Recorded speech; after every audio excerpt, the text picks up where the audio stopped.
Supreme court आम जनता के ऊपर उदार है। न्यू ईयर पर सुप्रीम कोर्ट ने आम जनता को फंडामेंटल राइट्स का अधिकार दिया, जिसमें उन्होंने कहा कि अगर किसी के भी फंडामेंटल राइट्स का खनन होता है तो वो डायरेक्ट सुप्रीम कोर्ट या किसी भी कोर्ट में आधी रात को जा सकते हैं और उनकी सुनवाई की जाएगी उसी वक्त तुरंत।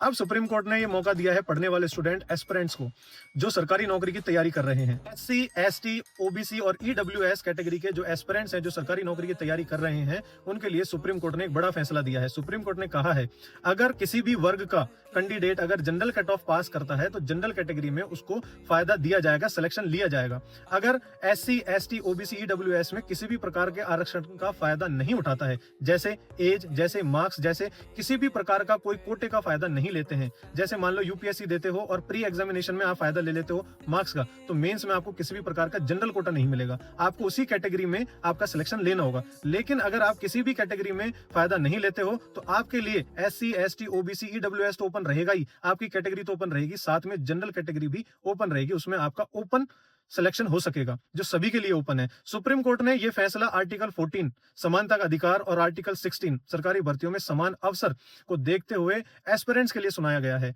जिसमें अब किसी भी वर्ग का, किसी भी एरिया का, किसी भी जाति का कैंडिडेट अगर सरकारी वैकेंसी में जनरल कट ऑफ को पास कर देता है और अगर उसके रैंक, उसके marks SC, ST, OBC, WS कोई भी कट ऑफ से ज्यादा है, अगर वो किसी और तरह का आरक्षण का फायदा नहीं लेता है तो वो जनरल कैटेगरी में अपना सिलेक्शन ले पाएंगे। सुप्रीम कोर्ट ने क्लियर कहा है कि आरक्षण का मतलब नस्ल भेद नहीं, वंचितों को मौका है। अब वो मौका चाहे वो किसी भी कैटेगरी में लें, चाहे वो जनरल कैटेगरी में लें, चाहे एससी का कैंडिडेट, एसटी का कैंडिडेट, ओबीसी का कैंडिडेट, ईडब्ल्यूएस का कैंडिडेट अगर जनरल के मार्क्स कट ऑफ को क्लियर करता है तो वो जनरल में भी पार्टिसिपेट कर पाएगा, जनरल कोटे में भी सिलेक्शन ले पाएगा। पर कंडीशन एक है कि आपको किसी भी प्रकार का आरक्षण का फायदा नहीं लेना होगा, तभी आपको जनरल कैटेगरी मिलेगी। अगर किसी कैंडिडेट ने आरक्षण कोटे में, रिजर्वेशन कोटे में फायदा लिया हुआ है तो उसे जनरल कैटेगरी नहीं मिलेगी, और जिसने जनरल कैटेगरी को फिल किया हुआ है उसे सिर्फ और सिर्फ जनरल कैटेगरी ही मिलेगी, उसे और कोई भी आरक्षित कैटेगरी नहीं मिलेगी, रिजर्व कैटेगरी में मौका नहीं दिया जाएगा। ये क्लियर कट सुप्रीम कोर्ट ने कह दिया है और इस पर कानून लागू भी हो चुका है और कर्नाटक में इसके केसेस भी सामने आए हैं।